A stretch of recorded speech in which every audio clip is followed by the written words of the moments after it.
2 Rois, chapitre 2. 2 Rois, chapitre 2. Nous restons debout, s'il vous plaît, pour honorer la parole de Dieu, à part ceux qui sont trop fatigués à cause de la santé. 2 Rois, chapitre 2, à partir du premier verset, nous lisons au nom de Jésus. Lorsque l'Éternel fit monter Élie au ciel dans un tourbillon, Élie partait de Gilgal avec Élisée. Élie dit à Élisée, reste ici, je te prie, car l'Éternel m'envoie jusqu'à Bethel. Élisée répondit, l'Éternel est vivant, et ton âme est vivante, je ne te quitterai point. Et ils descendirent à Bethel. Les fils des prophètes qui étaient à Bethel sortirent vers Élisée et lui dirent, sais-tu que l'Éternel enlève aujourd'hui ton maître au-dessus de ta tête? Et il répondit, j'ai laissé aussi taisez-vous. Élie lui dit, Élisée, reste ici, je te prie, car l'Éternel m'envoie à Jéricho. Il répondit, l'Éternel est vivant et ton âme est vivante, je ne te quitterai point. Et ils arrivèrent jusqu'à Jéricho. Verset 8, alors Élie prit son manteau, les roula, frappa les eaux, et ils passèrent ça et là, tous deux à sec. Lorsqu'ils y passaient, Élie dit à Élisée, demande ce que tu veux que je fasse pour toi avant que je ne sois enlevé d'avec toi. Élie répondit, qui est sur moi, je t'ai pris une double portion de ton esprit. Élie dit, tu demandes une chose difficile, mais si tu me vois pendant que je serai enlevé d'avec toi, cela t'arrivera ainsi, sinon cela n'arrivera pas. Comme ils continuaient à marcher en parlant, voici, un char de feu et des chevaux de feu les séparèrent l'un de l'autre, et Élie monta au ciel dans un tourbillon. Élisée regardait et criait, mon père, char d'Israël et sa cavalerie, et il ne les vit plus, saisissant alors ses vêtements, il les déchira en des morceaux, et il releva les manteaux qu'Élie avait laissés tomber, puis il retourna et s'arrêta au bord du Jourdain. Il prit les manteaux qu'Élie avait laissés tomber, il frappa les eaux et dit, où est le Dieu de mon père, le Dieu d'Élie? Lui aussi, il frappa les eaux, ils se partagèrent ça et là, et Élisée passa. Le fils des prophètes qui était à Jéricho vis-à-vis, l'ayant vu, dit, l'esprit d'Élie repose sur Élisée, et ils allèrent à sa rencontre, se prosternant contre terre devant lui. Acclamons la parole du Seigneur et reprenons nos places.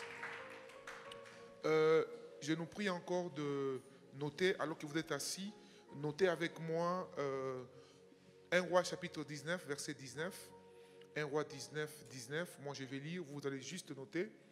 1 Roi chapitre 19, verset 19. Élie partit de là et trouva Élisée, fils de Shaphat, qui labourait. Il y avait devant lui 12 paires de bœufs, et il était plutôt avec la 12e. Élie s'approcha de lui, il jeta sur lui son manteau. Élisée, quittant ses bœufs, courut après Élie et dit, laisse-moi embrasser mon père et ma mère, et je te suivrai. Élie lui répondit, va et reviens, car pense à ce que je t'ai fait. Et enfin, Luc chapitre 16, verset 12. Luc chapitre 16, verset 12.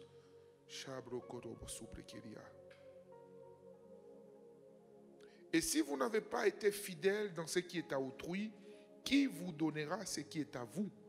Et si vous n'avez pas été fidèle dans ce qui est à autrui, qui vous donnera ce qui est à vous?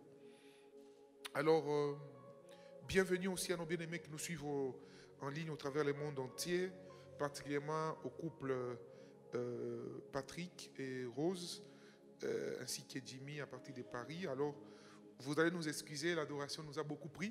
On va vous donner l'interprétation de la chanson. C'est Amina, vous connaissez, c'est Amen. Alors, lorsqu'on dit Mungu wangu pokea sifa utukufu ni yako, c'est-à-dire oh mon Dieu, reçois la gloire, n'est-ce pas, et que toute la gloire te revienne. Amen, amen. Et pour ceux qui ne comprennent pas la langue qui était chantée, on est tous en train d'exalter l'Éternel. Amen, amen. Ça nous arrive d'adorer le Seigneur en anglais, on ne comprend pas l'anglais. Ça arrive d'adorer le Seigneur dans la langue nigérienne. La chanson qui est grâce chante souvent là, c'est quoi? La chanson là, c'est quoi encore? Voilà, écoutez-les. Voilà. Dieu bénisse le docteur Alimassi. Un jour, il a posé la question, il dit, interprétez-nous quand même la signification. Amen, amen.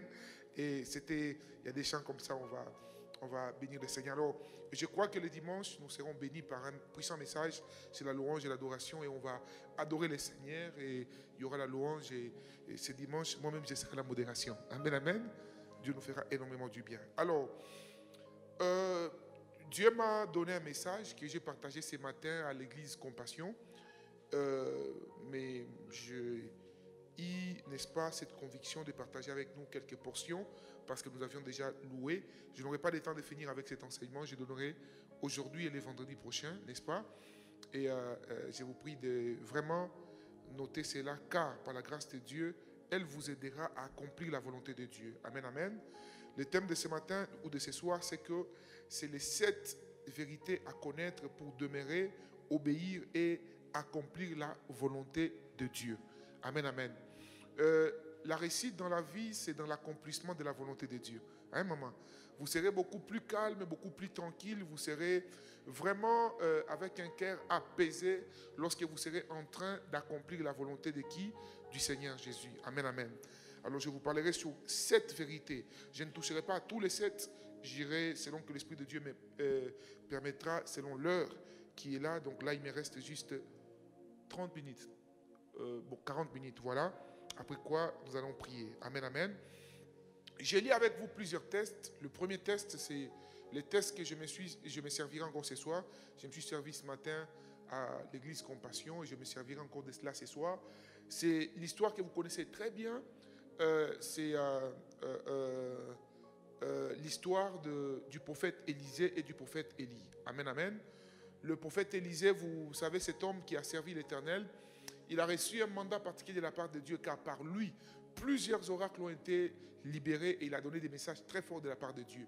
Mais il est arrivé, malgré la force qui était sur lui, une femme l'a intimidé, du nom de Jézabel.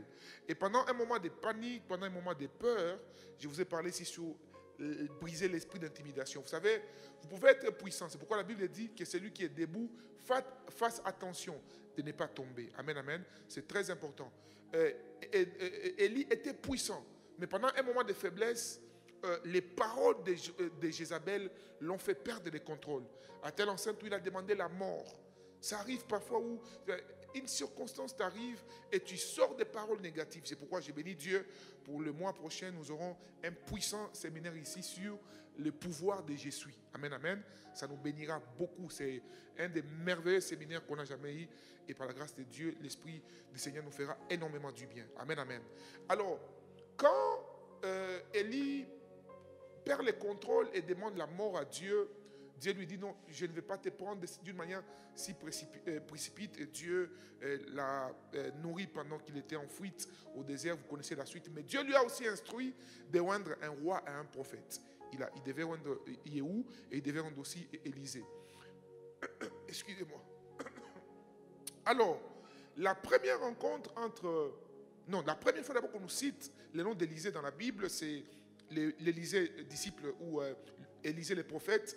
C'est dans 1 Roi chapitre 19, verset 19. Voici de quelle manière on nous présente celui qui avait l'appel, n'est-ce pas, prophétique. Celui qui devait remplacer les grands prophètes. Celui qui devait faire la continuité de la mission d'Élie et avoir sur lui la double portion de l'esprit d'Élie. Amen, amen. La première rencontre d'Élie vers Élisée, Élisée était en train de paître les brebis de son père. Voyez-vous? Donc Élisée, ce n'était pas un fainéant. Élisée était en train d'entreprendre quelque chose. Amen, amen.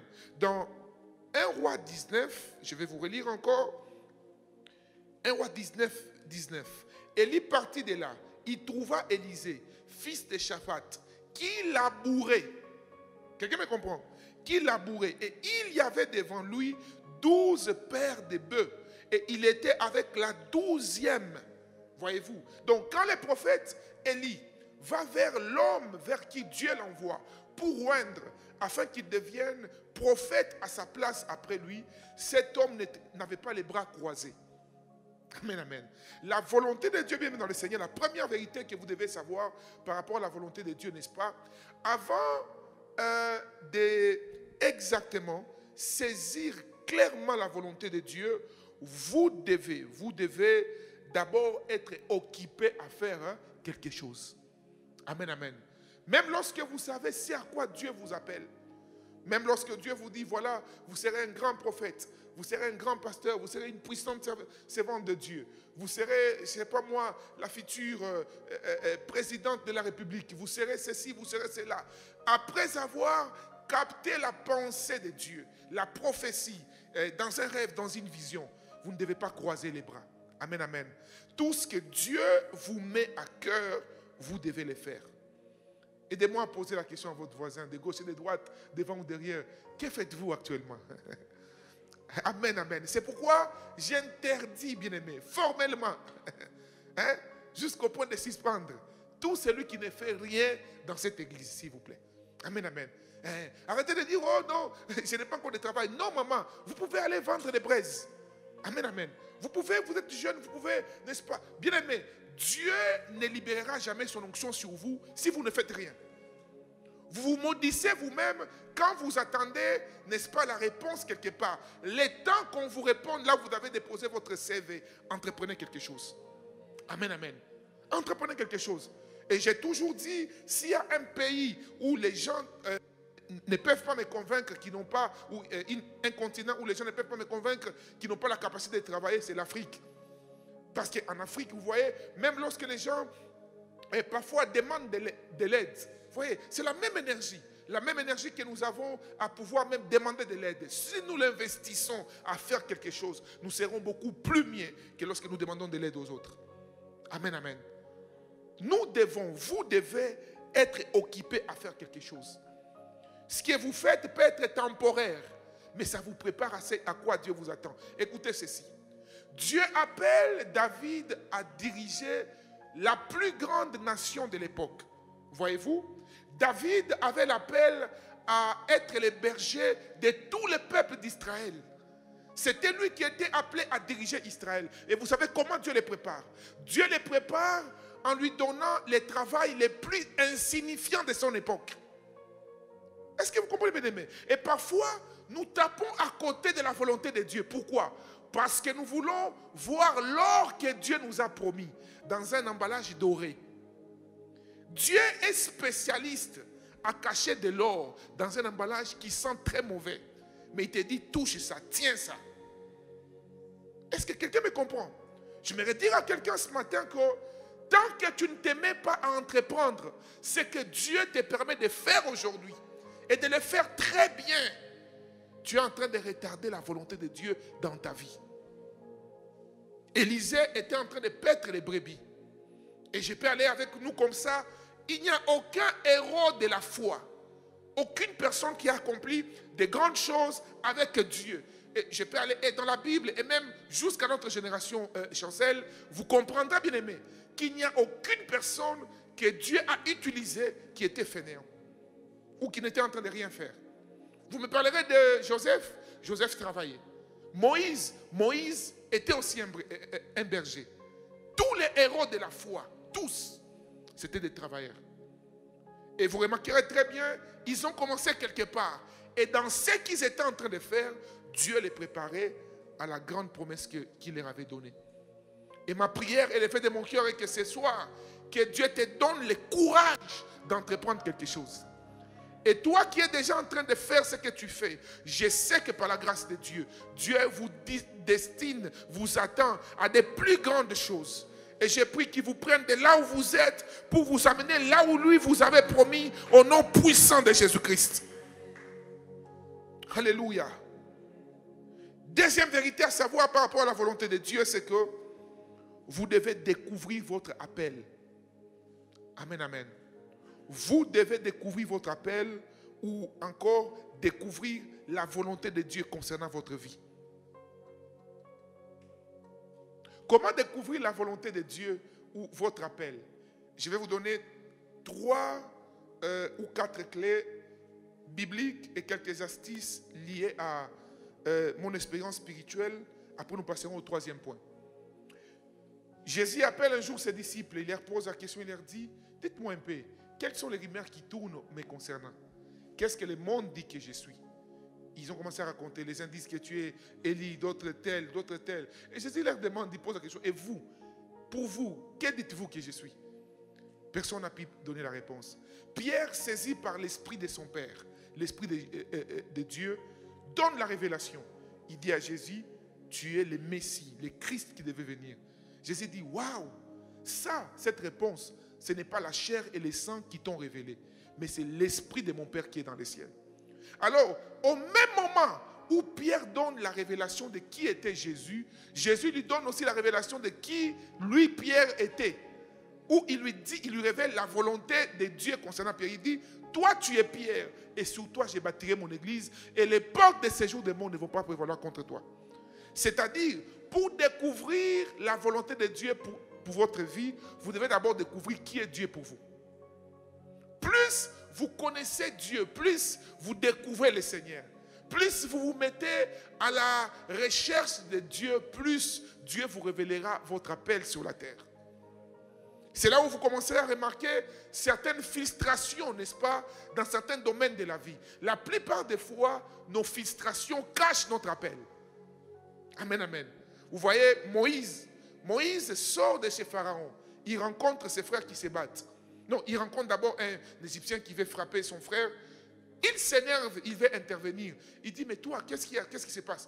Il frappe l'Égyptien, il meurt. Il enterre, personne ne savait.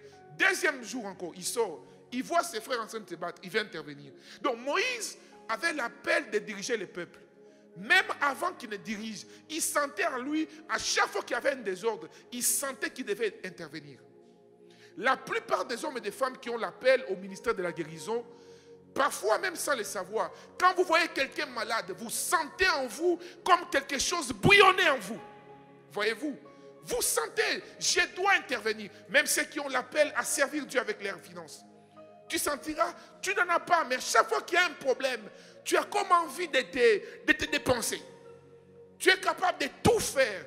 Parfois dans tes frustrations, cache ton appel. Voyez-vous? Et j'ai pris au nom de Jésus-Christ que ton appel, que Dieu te donne la révélation de ce à quoi il t'appelle au nom puissant de Jésus-Christ. Voilà maintenant quelques ennemis de la découverte de votre appel. J'en ai énuméré 3. 1, l'imitation. Amen, amen. Si vous voulez découvrir votre appel, ok, vous voulez entreprendre quelque chose et que vous voulez découvrir ce que Dieu veut que vous fassiez, s'il vous plaît, ne consultez pas Facebook. Ne consultez pas d'abord les réseaux sociaux. Ne consultez pas d'abord qu'est-ce qui marche sur Google. Ou quel est le business qui marche au Congo ces derniers temps. Google peut vous mentir, frère. Non, qu'est-ce que j'ai dit? Google va vous mentir. La volonté de Dieu ne se découvre pas avec les yeux physiques, mais c'est avec les yeux spirituels. Car dans le physique, tout peut chambouler en un clin d'œil. Je n'ai jamais oublié, avant le Covid-19, une des personnes pour qui j'ai pris dans un coin du monde devait faire des grandes marchandises. Elle est dans le business et tout. Il y avait un choix entre faire des gros containers en Chine à l'époque. Il y avait les Mikebuka, mais les vrais Mikebuka qui venaient de la Chine, de quelque part. Oui, je crois que c'est ça. Amen, amen. Il avait encore, le deuxième chose, c'était les Jeep Range Rover. À l'époque, je pense 2018-2019, les toutes dernières de cette année-là. Alors, la personne m'appelle, mais elle dit, pasteur, j'aimerais vous prier pour vous. Non, j'aimerais que vous priez pour moi. Et au même moment, vous informez. Amen, amen. Elle dit, papa, on prie ou vous m'informez? Il dit, bon, écoutez d'abord mon histoire. J'ai dit, ok, je vous écoute. Il me dit, j'ai deux choix. Soit j'envoie les conteneurs de véhicules, ça vient. Quelqu'un m'a promis, vraiment, il a l'argent du cash. Ils vont me prendre tout avec sa structure. Soit j'envoie les Mikebuka. J'ai dit, bon, compris. Bien aimé, j'ai prié, c'était clair. Ce n'était pas une voix audible. Papa, lorsque j'ai prié, j'ai vu clairement des poissons. Et j'ai dit, non, papa, je pense que Dieu veut d'abord que vous fassiez venir les conteneurs des poissons. Il dit, ah, pasteur, comment ça vraiment? Parce qu'il y a une partie qui doit venir vers Kisangani, d'autres à Kinshasa. J'ai dit, voici ce que Dieu m'a dit. Il dit, ah, vraiment, homme de Dieu, je crois toujours en vous, mais permettez-moi d'abord de commencer par les voitures. J'ai dit, ah, il n'y a pas de problème, moi je suis un simple serviteur de Dieu. Moi je vous ai donné ce que Dieu a dit. À la fin, faites ce que vous pouvez faire. Et finalement, les Mikebuka, c'est quoi les Mikebuka en français? Mikebuka en français, s'il vous plaît, les amis nous suivent. Papa Georges, Poisson fumé. Poisson fumé, c'est ça, hein? Merci beaucoup. Donc, poisson fumé. Moi, c'est que nous suivons en ligne. Voilà. Les Mikébouka veut dire poisson fumé. Voilà. Parce que j'ai un problème avec nos amis en ligne. Parfois, ils me disent, mais pasteur, vous parlez trop en lingala. Excusez-moi, je vais m'efforcer. Voilà. Alors, il a d'abord fait précéder les véhicules. Les véhicules sont venus et les poissons sont finalement restés dans ces pays-là où on fabriquait pour lui. Alors, qu'est-ce qui se passe? Pendant que les conteneurs est en chemin, Covid-19. Amen, amen. Et vous savez, quand le Covid a commencé à embrouiller là les mondes, vous savez que personne ne mettait son énergie d'abord dans des voitures et des maisons. Tout le monde réfléchit d'abord à quoi? Comment manger et boire. Quand c'est arrivé, frère, la personne qui l'avait promis, c'est arrivé. Les véhicules sont arrivés, les conteneurs ont quitté Matadi, bien fermés, jusqu'à Kinshasa. Depuis que c'était arrivé, paiement, demain, le lendemain. Après, la personne lui écrit une longue lettre pour dire, bon, monsieur, je pense que vous devez un peu patienter parce que la situation économique n'est pas bonne. Et après, il me transfère le message. Je dis, papa, moi j'avais dit ce que Dieu nous avait instruit. Amen, amen.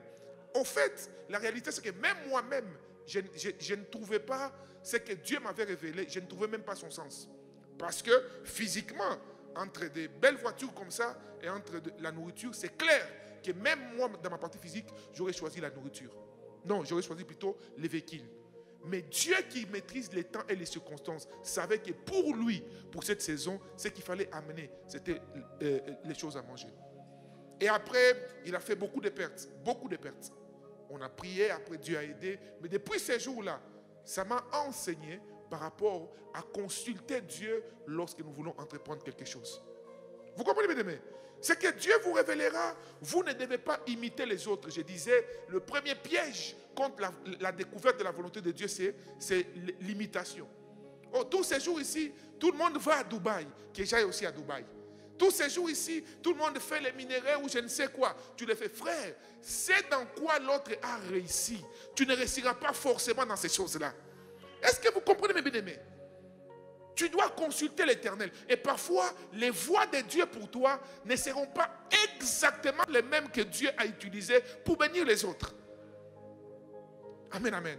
Si l'un a gagné sa vie par rapport à ce qu'il est en train de faire, bénis le Seigneur. Mais pour entreprendre ce que tu dois faire, consulte l'Éternel. Et ma prière ce matin est que Dieu te révèle clairement ce que tu dois entreprendre. Te révèle clairement par rapport à la décision que tu veux prendre. Te révèle clairement par rapport à la saison de ta vie que tu traverses. Et c'est là au nom puissant de Jésus-Christ. Premier piège, l'imitation. Deuxième piège, la comparaison. Amen, amen. La comparaison. Vous voulez faire quelque chose, vous voulez faire comme l'autre. Vous voulez vous comparer aux autres frères. Regardez bien votre voisin, vous verrez que votre visage et les siens ne se ressemblent pas.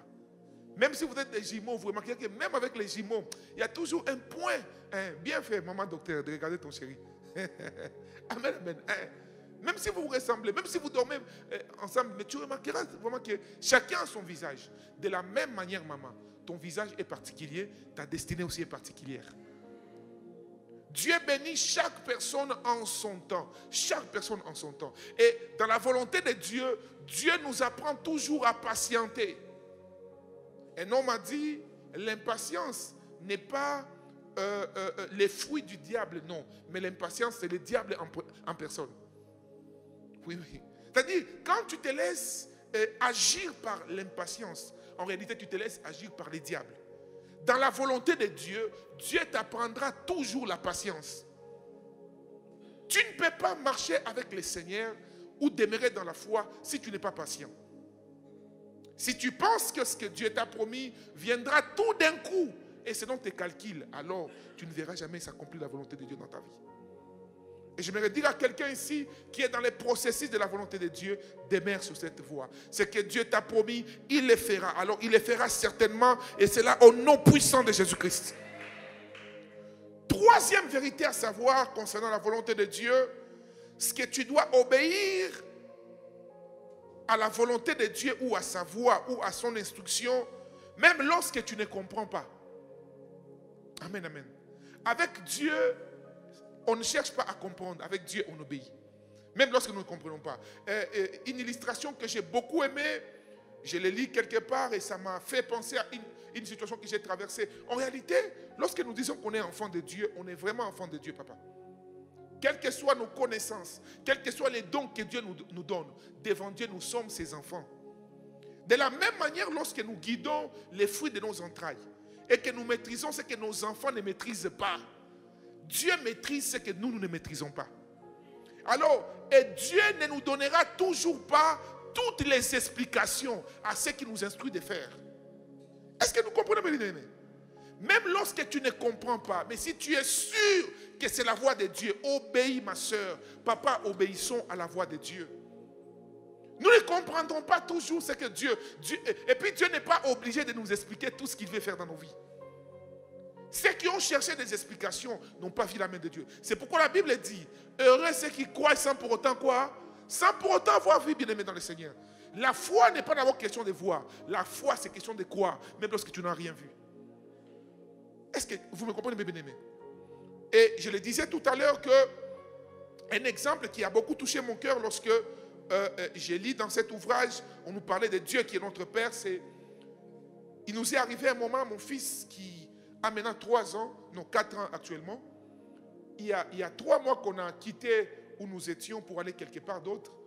Et une des raisons pour lesquelles nous avons déménagé, c'est qu'un jour j'étais sorti et je suis rentré. Mon fils avait l'habitude, où nous étions avant, c'était un immeuble un peu plus élevé et nous étions au 17e niveau. Amen, amen. Et mon petit Jordan qui aime trop jouer, un jour je rentre, je trouve mon fils au 4e niveau, s'il vous plaît. Et il était en train de jouer, la nounou était un peu distraite et il était en train de toucher le... Comment vous appelez ça? Les bords des escaliers. Comment? Non, pas l'ascenseur. Les carrefours, Dieu vous bénisse. Voyez-vous, il était en train de toucher les carrefours. Donc, c'est vrai que c'était protégé. Mais j'ai vu qu'il y avait comme un trou là. Et un petit risque, un danger pouvait arriver. J'ai vu la première fois, j'ai parlé au travailleur et puis après, je suis parti prier. Deuxième fois, j'ai dit, il y a un danger ici. Et mon fils aimait beaucoup le 4e.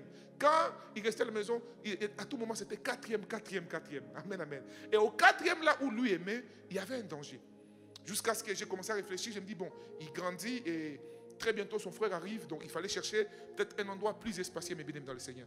Et pendant que lui était en train de chercher son 4e, Dieu nous a aidés, on a trouvé un autre endroit où nous sommes actuellement quelque part, dans un coin quelque part. Amen, amen. Mais lorsque nous devions déménager, on a commencé dans mes lectures par rapport à l'éducation des enfants. On conseille souvent, même quand les enfants sont jeunes, n'est-ce pas, même plus jeunes, il faut avoir l'habitude de discuter avec les enfants, de les informer de certaines choses. Amen, amen. Alors j'ai appelé mon fils qui n'a que 4 ans, je lui ai dit, bon Jordan, on va déménager. Il dit, on va déménager comment? Je lui ai dit, non, on va aller quelque part. Il me dit, là où on va aller, est-ce qu'il y a les 4e? Amen, amen. J'ai dit à Jordan, là où on ira, il n'y a pas de 4e. Il a commencé à pleurer. Il dit, non, on ne peut pas déménager, papa. On ne peut pas déménager. Il a pleuré, il était en train de... toute la journée. Et finalement, les jours ont déménagé, on l'a fait entrer dans la chambre, toutes les histoires sont parties. Quand il est sorti, il voit, où est le salon? J'ai dit, non, on doit déménager. Il s'est mis à pleurer. Et finalement, on l'a pris.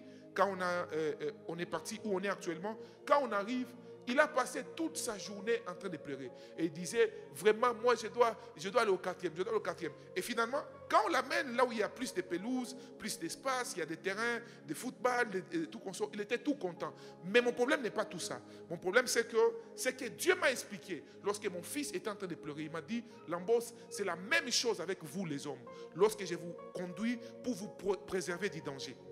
La raison pour laquelle on a quitté où nous étions pour aller où nous sommes, c'était pour le bien de Jordan, voyez-vous. Mais lui ne comprenait pas. Pour lui, les déménagements, c'était un problème. Pour lui, il était attaché à son 4e niveau.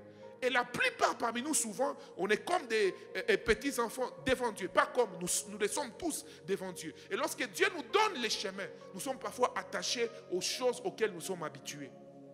Et parfois, ça peut arriver que quelque chose à laquelle tu es habitué, ce n'est plus la saison de cette chose-là. Et Dieu t'instruit autrement. Dieu, pour t'instruire, il ne te donnera pas toujours toutes les explications. Mais il a une bonne raison de prendre la décision qu'il prend dans ta vie. Est-ce que quelqu'un me comprend? La volonté de Dieu, nous devons obéir à cela, même lorsque nous ne comprenons pas. Quand Dieu te vole ton rêve, c'est qu'il a meilleur rêve que celui que tu avais. Quand Dieu prend ton programme, c'est qu'il a quelque chose de meilleur que celui que toi tu avais planifié, qu'il devait donner à ton chemin.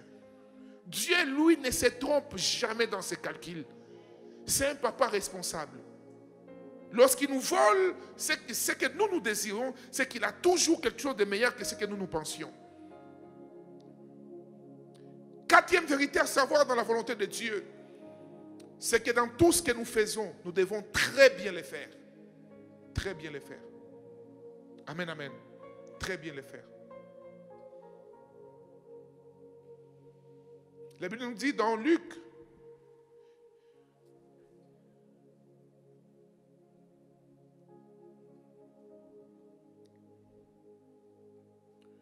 chapitre 16, verset 12, « Et si vous n'avez pas été fidèle dans ce qui est à autrui, qui vous donnera ce qui est à vous ?»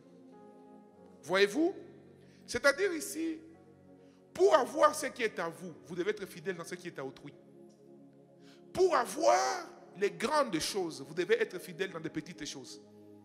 Mais souvent, nous attendons les grandes choses pour être fidèles. Dans tout, dans tout. Et moi, Dieu m'avait fait grâce et j'ai béni Dieu. Parce qu'aujourd'hui, le Seigneur m'a fait grâce de comprendre ces principes.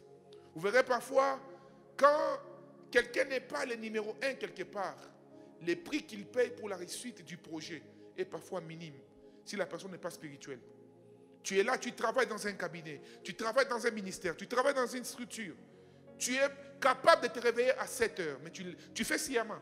Tu te réveilles à 9 heures, tu arrives au travail à 11 heures. Et à la fin, tu attends qu'on te paye. Amen, amen. Et pourquoi? C'est parce que tu sais que non, ce n'est pas moi le directeur général, ce n'est pas moi qui suis à la tête. Et les jours où Dieu fera que tu sois à la tête, garderas-tu les mêmes comportements? Voilà. Et parfois on se demande, Seigneur, tu m'as promis la grandeur. Ta volonté était la grandeur. Où est ma grandeur? Est-ce que les comportements que tu poses révèlent vraiment la grandeur que Dieu t'avait promis? Pendant que toi, tu attends la grandeur venir, Dieu attend voir la grandeur en toi pour manifester la grandeur en toi et la rendre visible. Est-ce que quelqu'un me comprend? Si tu n'es pas fidèle dans ce qui est à autrui, jamais tu n'auras ce qui est à toi. Jamais. Maman, dans tout ce que tu fais, tout. Et j'ai toujours dit cela, j'ai béni Dieu parce que ici, ces gens-là n'existent plus. Amen, amen. Dans cette église, en tout cas, Dieu a déjà fait grâce. Tous ceux qui travaillent sont de bons travailleurs. Et le langage a toujours, et ça, moussale à l'État, c'est-à-dire, c'est le travail de l'État. Voilà. Après, tu es la première, bon, toi-même déjà, parce que c'est le travail de l'État, tu n'es pas que pour mettre la signature. Tu as mis la signature et tu rentres à la maison. À la fin, tu attends qu'on te paye. Amen, amen. Et après, quand les choses ne marchent pas, le pays va mal. Non, le pays ne peut pas bien aller si toi-même, dans la portion des responsabilités qui t'a été confiée, tu ne payes pas les prix qu'il faut payer. Et lorsque nous attendons que la grandeur vienne dans notre vie, nous devons manifester cette grandeur en nous. Nous devons la manifester. Tu es peut-être protocole, tu es chantre, tu es membre de l'église. Et c'est pourquoi souvent je suis strict avec les ouvriers ici. On a des cultes, remarquez très bien. Dans les cultes ici, quand tout le monde invite, tout le monde partage, même sur les réseaux sociaux, nous avons des résultats. Mais parfois, on attend qu'on puisse nous parler. C'est pourquoi, pour les ouvriers, musiciens, protocoles, tout celui qui ne partage pas les histoires de l'église, je vous suspends. Je vous dis la vérité, bien évidemment. Oui, et c'est pour votre propre bien. Quand vous êtes à la modération, là, vous êtes là. Vraiment, le culte était bon. Mais quand ce n'est pas pour la modération, vous ignorez. Quand les autres doivent chanter, mais ce n'est pas ici, très loin, pas dans cette église. Et toutes ces choses révèlent, n'est-ce pas, l'état du cœur et la grandeur que Dieu a mis en vous. Vous ne serez jamais grand tel que Dieu vous a promis si dans votre esprit, vous manifestez la petitesse. Ce n'est que ceux qui ont une petitesse d'esprit qui ne veulent pas voir les autres atteindre leur objectif. Quand Dieu vous permet d'être en train de travailler pour le compte de quelqu'un, c'est que Dieu vous prépare aussi à avoir votre propre compte. Et puis gardez ceci à l'esprit. Tous, tels que nous sommes ici, nous n'occuperons pas la première place. Je le répète, il y a des gens parmi nous ici, jusqu'à ce que nous vieillirons, jusqu'à ce que Jésus rentrera, nous ne serons jamais le numéro 1 de quoi que ce soit. L'appel que Dieu nous a donné, c'est soutenir les autres. Et notre bénédiction se cache dans les soutiens que nous donnons aux autres. J'ai toujours posé cette question. Si quelqu'un connaît les noms du pharaon qui a régné au temps de Joseph, personne. Joseph n'a jamais été le numéro 1. Jamais, papa, jamais. Joseph était le premier ministre ou l'adjoint des pharaons. Mais il a fait son travail avec excellence. Il a marqué sa génération plus que son chef, plus que celui qui était devant lui. Pourquoi? Parce qu'il a fait son travail avec tout son cœur. Tu peux marquer, bien aimé dans le Seigneur, accomplir la volonté de Dieu là où Dieu t'envoie. Là où Dieu t'envoie. J'oublierai jamais, il y a une sœur ici qui modérait un jour. Elle m'avait posé un problème. J'ai dit, mais ma sœur, moi je suis un serviteur de Dieu, je peux faire ce que je peux, mais je ne pourrai pas répondre à ton problème. J'ai pris le peu que j'avais, j'ai parlé avec ma femme, je lui ai donné. Mais après, j'ai prié juste pour elle. Elle était ici en train de modérer. Elle faisait avec tout son cœur. Pendant qu'elle chantait, Dieu parle à quelqu'un. La personne vient au bureau et me dit, mais papa, Dieu m'a mis à cœur, bien aimé, exactement la somme que la soeur m'avait demandée. Alors que la soeur n'a pas parlé à cette dame-là, jamais. Elle m'a remis l'enveloppe, j'ai appelé la soeur devant la maman, elle lui a donné, j'ai prié pour elle. Pourquoi? Elle l'a fait avec tout son cœur. Tout son cœur. Ce que Dieu vous permet de faire aujourd'hui, faites-les très bien. Vous vendez les beignets, faites proprement vos beignets. Il y a une maman à Bandal, je ne sais pas si vous la connaissez. Une maman là à Bandal.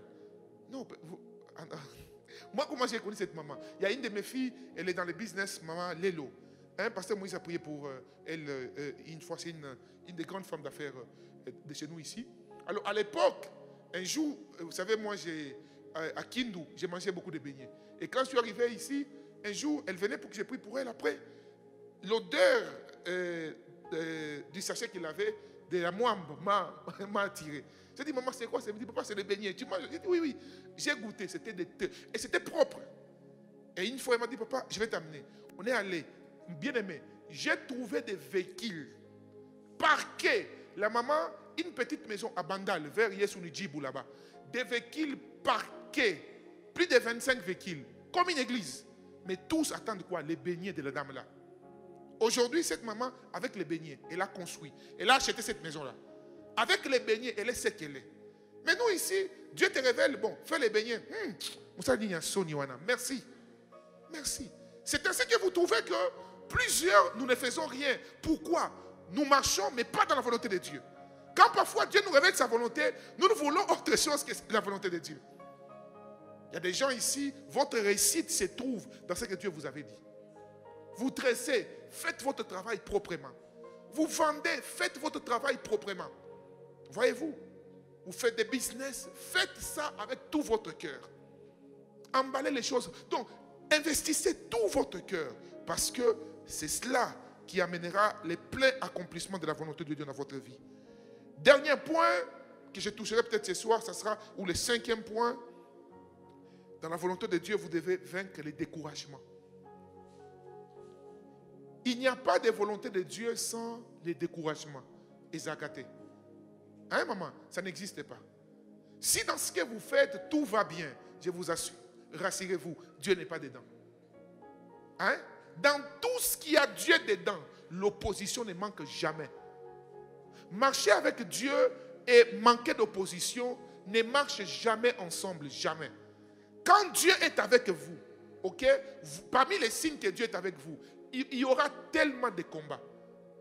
Un homme spirituel qui comprend les réalités de la volonté de Dieu ne pleure pas quand il y a des oppositions. Il sait juste ça. Écoutez-moi très bien. Chaque opposition dans la volonté de Dieu est une occasion pour Dieu de déclencher sa gloire dans votre vie. Chaque opposition dans la volonté de Dieu est une occasion pour vous de témoigner la gloire de Dieu. Tous ceux à qui Dieu a confié des missions difficiles, une parole commune existe entre tous les hommes que Dieu a envoyés. C'est que je serai avec toi. Dieu envoie Néhémie. Il lui dit, je serai avec toi. Dieu envoie tous ceux à qui Dieu a donné des missions difficiles. Et ce n'est pas à toi que Dieu dira une autre parole. Quand Quand tu es dans la volonté de Dieu, garde ceci à l'esprit. Le Dieu qui t'a envoyé est avec toi, ma soeur. Tu dois vaincre le découragement. Et à l'image d'Élisée, Élisée marche avec son père spirituel ou la personne que Dieu a mis sur son chemin. Et il lui dit, reste ici, je te prie. Plus de 3 fois, il dit, écoute, tant que ton âme est vivante, hein, je ne te quitterai pas. Les fils des prophètes viennent le décourager pour lui dire, toi, tu ne sais pas que Dieu enlève aujourd'hui ton maître au-dessus de ta tête. Il dit quoi? Taisez-vous, je le sais. Écoutez, maman, il y a des gens à qui, comme je le disais le matin, hein, il faut commencer à avoir un mangala. Oui, je vous dis la vérité. Il y a des gens, quand tu sais que ça, c'est le diable qui veut me décourager. Un jour, quelqu'un m'a dit quelque chose qui ne tenait même pas debout. Ici, et je regarde le nombre de gens qui témoignent de ce que Dieu fait.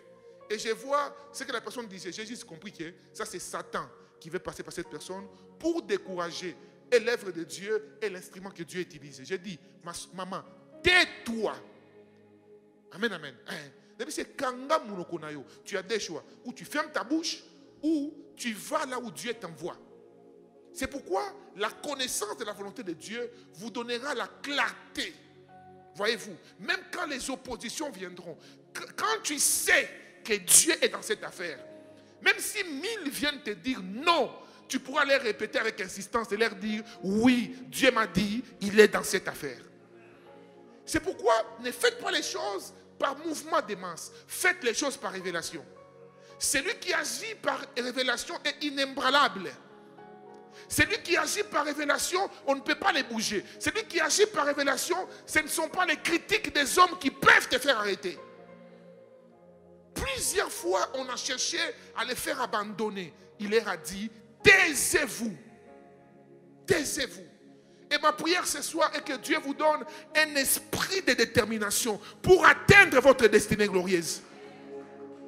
Je dis que toutes les batailles qui viennent autour de vous ne puissent pas atteindre votre cœur. Que rien en vous ne soit changé. Lorsqu'ils jetteront les pierres pour chercher à vous détourner de la voie que Dieu vous a dit de suivre, que le Seigneur t'empêche de t'en détourner. Et c'est là au nom puissant de Jésus-Christ. Les problèmes ne doivent pas être une raison pour laquelle un enfant de Dieu doit se décourager. À l'image de Ruth et Naomi. Naomi a demandé plusieurs fois à Ruth, il dit, bon, voilà, je suis stérile, je n'ai plus d'enfants, je n'ai plus la capacité d'enfanter. Pourquoi tu me suis? Dit, Dieu m'a dit, je te suis. Dieu m'a dit, je te suis. Dans la volonté de Dieu, papa, même si ça ne produit pas aujourd'hui, tu es là, rien ne marche. Tu fais le business, il n'y a pas d'entrée. Mais si tu sais que je suis dans la volonté de Dieu, je demeurerai dans la volonté de Dieu. Même quand je ne gagne rien, même quand ça m'arrive d'être incapable de résoudre au minimum que je peux résoudre. Même quand il n'y a pas de capital et que je commence à puiser de mes petites économies pour subvenir aux besoins de la structure. Mais si je sais que c'est Dieu qui m'a mis dans cet endroit, je ne m'en détournerai pas au nom puissant de Jésus-Christ. Est-ce que je parle à quelqu'un ce soir? Je voudrais te dire que la volonté de Dieu, pour la voir s'accomplir dans votre vie, vous devez vaincre le découragement. Les stratégies du diable pour chercher à nous détourner de la volonté de Dieu, c'est des paroles de découragement. Remarquez Goliath devant David. Il voulait battre David avec les paroles. Voyez-vous, la bataille de David et Goliath n'était pas une bataille d'abord physique, mais elle était spirituelle. Goliath voit David, il commence à dire, David, il dit, toi là, ouais, il dit, toi, je vais te faire ça, je vais te faire. David dit, toi aussi, je te ferai ça. À la fin, David lui dit, tu viens contre moi. C'est là où David avait gagné la bataille. Il dit, tu as trop parlé. Maintenant, écoute-moi, Goliath. Tout ce que tu as dit là, toi, tu viens contre moi avec la lance et les javelots. Mais moi, je viens contre toi au nom de l'Éternel des armées. C'est-à-dire, David a pris toutes les batailles, toute la taille de Goliath. Il a dit, ok, voici ta taille. Maintenant, je t'expose devant le Créateur du monde entier. Devant les découragements, dis à ces oppositions, merci Saint-Esprit. Maintenant, je parle à tout obstacle qui est devant toi. Ça vient devant toi au nom de tous ceux qui peuvent utiliser. Mais toi, tu es devant eux au nom de l'Éternel et des armées. Le Dieu d'Israël. Écoutez, si ça ne peut pas vaincre le Dieu d'Israël, alors ça ne peut pas te vaincre. Même si je manque à manger, mais je sais que je suis dans la volonté de Dieu. Même si je suis incapable de finir ces chantiers, mais je sais que je suis dans la volonté de Dieu. Ces projets paraissent trop grands pour moi, mais je sais que je suis dans la volonté de Dieu. Et je voudrais te dire que tant que tu es dans sa volonté finit toujours par s'accomplir. Tu dois persévérer. Tu dois persévérer. Le mode opératoire de Dieu n'est pas toujours comme celui des hommes bien-aimés dans le Seigneur. Voyez-vous, Dieu n'opère pas comme nous attendons. Non, Dieu opère comme lui a prévu d'opérer. Le général Naaman vient voir les prophètes. Après avoir entendu parler de tout ce que Dieu au travers des prophètes, il venait avec ses intentions. Mais il vient chez les prophètes lui dit non, je ne te reçois pas, va dans les Jourdains, jette-toi 7 fois. Le général est fâché. Il dit, qu'est-ce qui se passe? Moi, je viens pour que cet homme m'impose les mains. C'est ça le problème. C'est que quand tu viens dans la volonté de Dieu, ne viens pas avec tes calculs. Parfois, là où toi, tu attends les mains, Dieu t'envoie dans les Jourdains. Amen, amen. Le général devait se jeter 7 fois au Jourdain. Ça semblait être bête. Les hommes de foi sont toujours traités par des hommes charnels comme des personnes dont la tête ne marche pas. C'est pourquoi la Bible dit, la prédication de la croix est une folie pour ceux qui périssent. J'ai toujours dit, papa, si ta foi ne t'a pas encore poussé, n'a pas encore poussé des personnes qui ne connaissent pas Dieu autour de toi, de te traiter de fou, c'est qu'il n'est pas encore au point de déclencher la puissance dans ta vie. Ce qui déclenche la puissance, c'est la folie des hommes. Quand les hommes regardent et disent, mais non, c'est pas possible. Tu viens du travail fatigué. Tu es censé rentrer chez toi te reposer. Mais malgré cela, tu viens encore prier l'Éternel. Les mercredis, tu es là. Les vendredis, tu es là. Les hommes disent, mais ces messieurs-là, qu'est-ce qu'ils cherchent encore?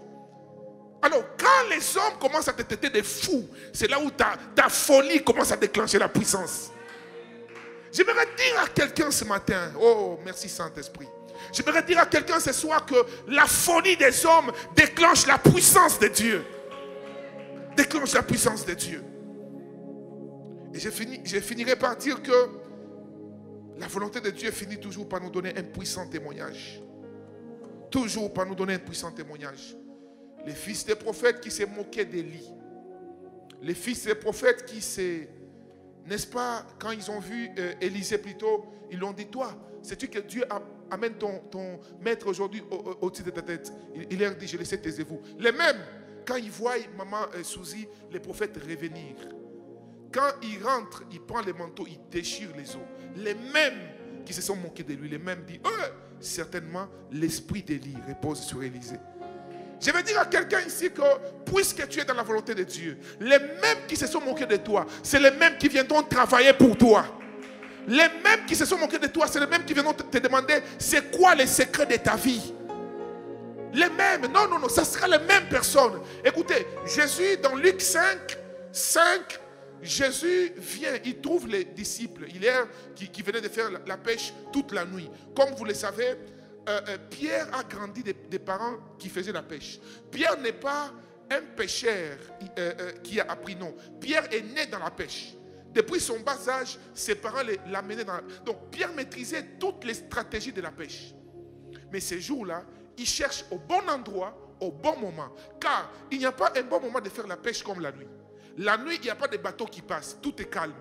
Tu ne peux pas jeter ton filet à un endroit où il y a des poissons, la nuit, et ne pas obtenir des poissons. Mais ces jours-là, Pierre a jeté avec tous ses amis. Ils n'ont rien trouvé. C'est-à-dire, c'était au bon endroit, au bon moment, avec la bonne stratégie. Ça n'a rien produit. Donc, quand ils sont sortis le matin pour eux, c'était une saison de crise. Une saison où c'est impossible de trouver les poissons. J'aimerais dire à quelqu'un, pendant que le monde parle de crise, Jésus te fera déclencher un miracle. Écoutez, l'homme de Galilée vient le matin. Il vient au mauvais moment. Parce que quand Jésus arrive, c'est le matin. Donc il y a des bateaux qui bougent, les enfants qui jouent à la rivière. Mais Jésus dit à Pierre, il dit, écoute, prends ton filet, jette-le. Tout le monde regarde Pierre et dit, tu es fou. Ses amis les laissent. Pierre était seul. Pierre jette le filet. Il dit à Jésus, maître, nous avons cherché toute la nuit. C'était pour dire à Jésus, maître, moi je suis un économiste de formation. C'est pour dire, tu sais Jésus, Pendant ce temps ici, l'économie mondiale est en baisse. Ce n'est pas le bon moment de faire des affaires. Pendant ce moment ici, il n'y a pas trop d'acheteurs. C'est impossible. C'est en ce moment que la gloire de Dieu éclate dans nos vies. Écoutez, Pierre a jeté les filets. Écoute, j'aime ce qu'il dit. Il dit, sur ta parole, je jetterai les filets. Je vais dire à quelqu'un ici, ce qui n'a pas marché hier, sur la parole de l'Éternel, ceci marchera aujourd'hui. Je dis, les mêmes choses qui n'ont pas marché hier. Il se pourrait qu'avec le même partenaire, il se pourrait que ça soit la même affaire, il se pourrait que ça soit au même endroit, mais sur la parole de l'Éternel. Ce que j'aime avec la parole de l'Éternel, c'est qu'elle crée ce qui doit exister, même si elle n'existait pas. Pierre jette le filet. Et j'aime ce que ma Bible me dit ici, c'est que les mêmes amis de Pierre, quand Pierre jette le filet, il commence à tirer, il sent que ça pèse. Il devient incapable de gérer seul.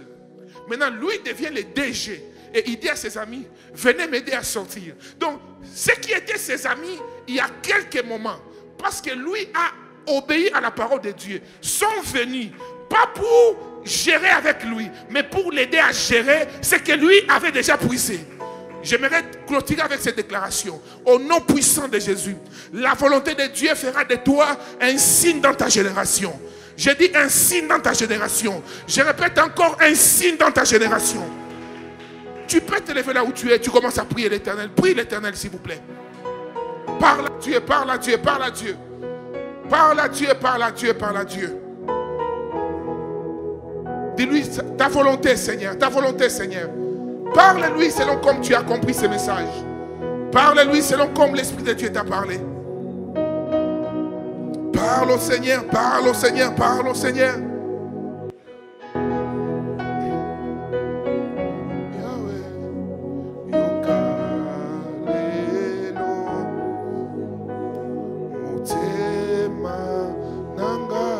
Parle à Dieu.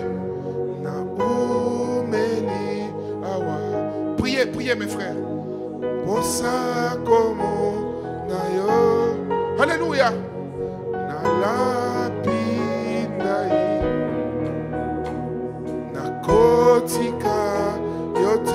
Bona Yesu. Bona Yesu. Alléluia Jésus. Nyonso Bosananga Umela Jésus, Jésus, Jésus. Bona Yesu. Ya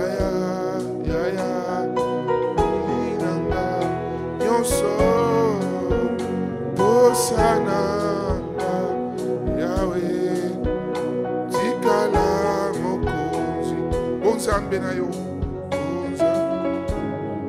Même pour ceux qui me suivent en ligne, priez le Seigneur. Faites des déclarations de foi. Faites des déclarations de foi. Alléluia Jésus. Alléluia Jésus. Alléluia Jésus. Jésus, Jésus, Jésus, Jésus. Jésus, Jésus, Jésus, Jésus, Jésus. Jésus, Jésus, Jésus, Jésus, Jésus. Ta volonté, Seigneur. Ta volonté, Jésus. Donne-moi d'être équipé à faire quelque chose, mon Dieu, mon roi. Donne-moi de découvrir mon appel. Donne-moi d'obéir à ta parole, même lorsque je ne comprends pas. Donne-moi de bien faire ce que tu me donnes de faire. Lorsqu'il faut prêcher, que je prêche bien, mon Dieu, mon roi. Lorsqu'il faut chanter, que je chante de tout mon cœur. Lorsqu'il faut conduire les cœurs, même lorsqu'il faut accompagner les autres, Seigneur. Brise l'orgueil dans mon frère. Brise l'orgueil dans ma soeur. Donne-nous, mon Dieu, mon roi, de travailler dans l'amour. Donne-moi de travailler dans l'amour, Seigneur. Même lorsque ce n'est pas moi qui suis à la tête. Donne-moi de me réjouir de la réussite de l'autre. Donne-moi, mon Dieu, mon roi, d'être toujours là. Pour le bien des autres, Yahweh. Donne-moi de le faire, Seigneur. Donne-moi de le faire, Jésus. Donne-moi de le faire, Sabaoth. Donne-moi de le faire, Seigneur. Donne-moi de le faire, Jésus. Alléluia Jésus. Alléluia Jésus. Alléluia Jésus. Alléluia Jésus. Alléluia Jésus. Alléluia Jésus. Oh Rabashayede.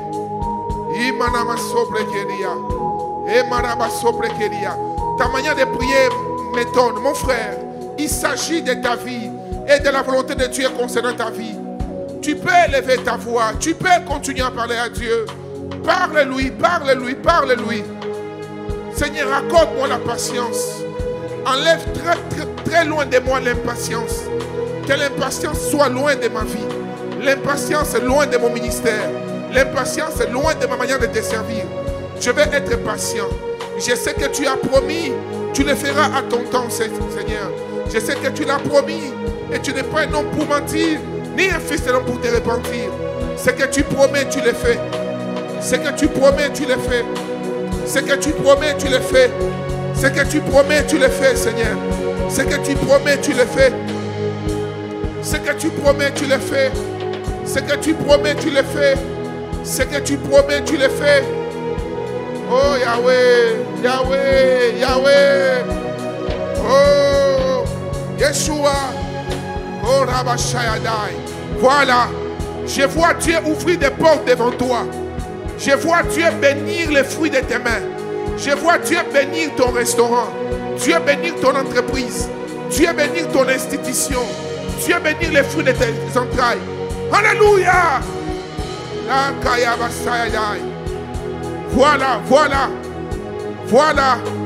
C'est comme ça que tu es en train de le faire. Pendant que tu pries, le ciel est ouvert. Pendant que tu pries, les choses sont en train de changer. Pendant que tu pries, le Seigneur est en train de donner ta vie. Jésus, Jésus, Jésus, Jésus. Oh, Rabasai. Oh, Rabasai. Et Manamasai. Jésus, Jésus, Jésus, Jésus, Jésus. Wouh! Merci Seigneur pour cette atmosphère. Karabasate Meshia. Prie pour ta vie, prie pour ta vie, prie pour ta vie. Il n'y a que Dieu. Si tu étais loin de sa volonté, pendant que tu pries, Dieu te ramène dans sa volonté. Dieu te ramène dans sa volonté. Dieu te ramène dans sa volonté. Que les portes s'ouvrent devant toi. Que les portes s'ouvrent devant toi. Que les portes s'ouvrent devant toi. Que les opportunités viennent sur toi. Alléluia Jésus. Alléluia Jésus. Jésus, Jésus. Jésus, Jésus.